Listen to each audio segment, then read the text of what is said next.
What are we doing here? And where are we gonna go? It's like we just woke up one morning, and then it's welcome to the show.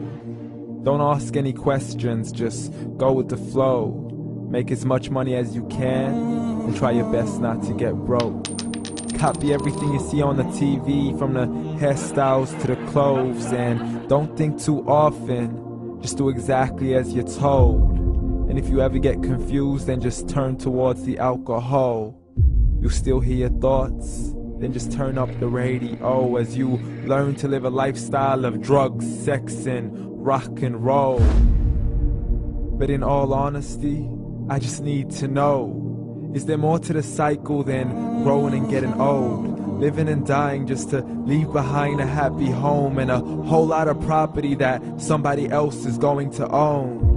I just really need to know before the casket's closed, 'cause I'm not willing to gamble with my soul, nor am I ready to take any chances. These are just simple life questions, and I'm just searching for some answers.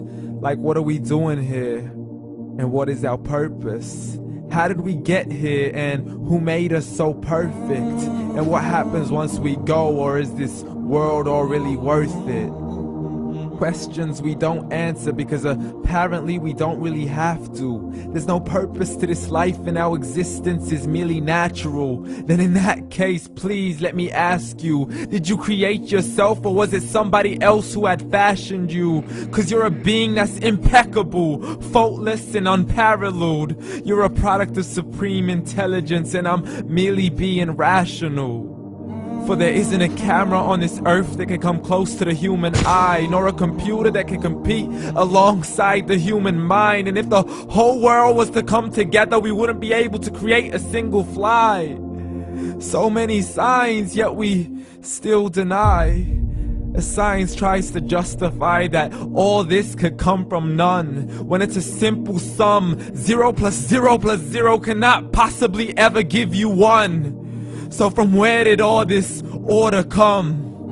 For everything has its origins, a maker, a creator of its own. I mean, the only reason you're watching this video is because somebody had to press upload, so we can believe in the Big Bang, but I'd rather believe in He who caused it to explode. Allah, the creator of everything, along with every single soul.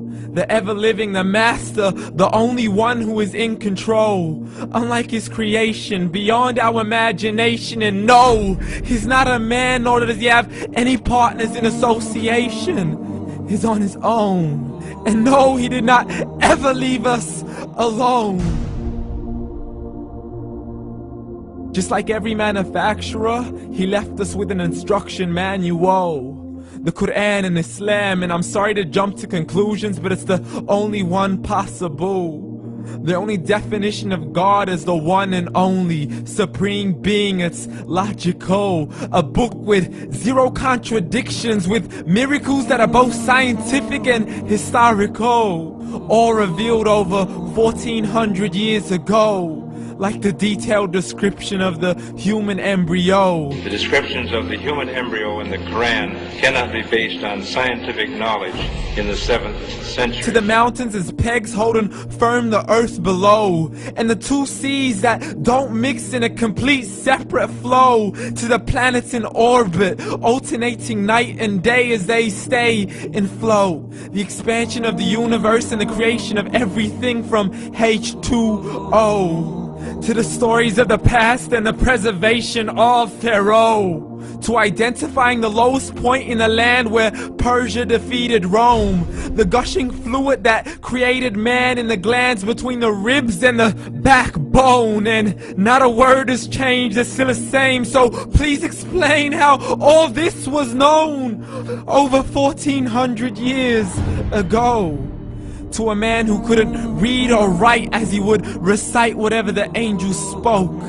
And if you still don't believe, please try to come up with something that's even close.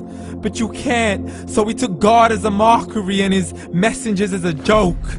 Muhammad could not read or write.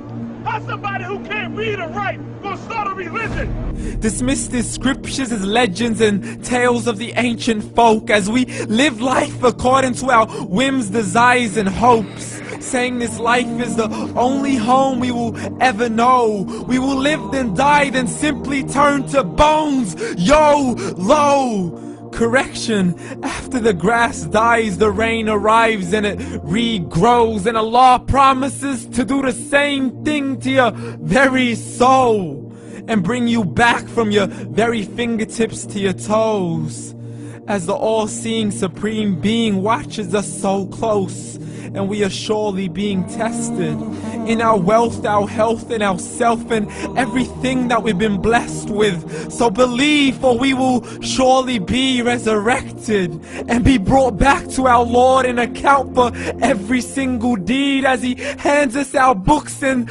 orders us to read.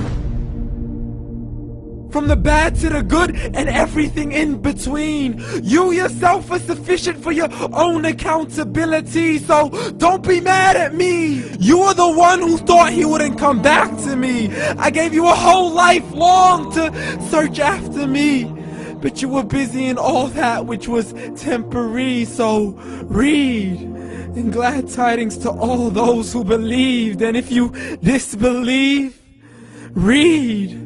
And don't let that day be the first day you find out what your life really means. Read.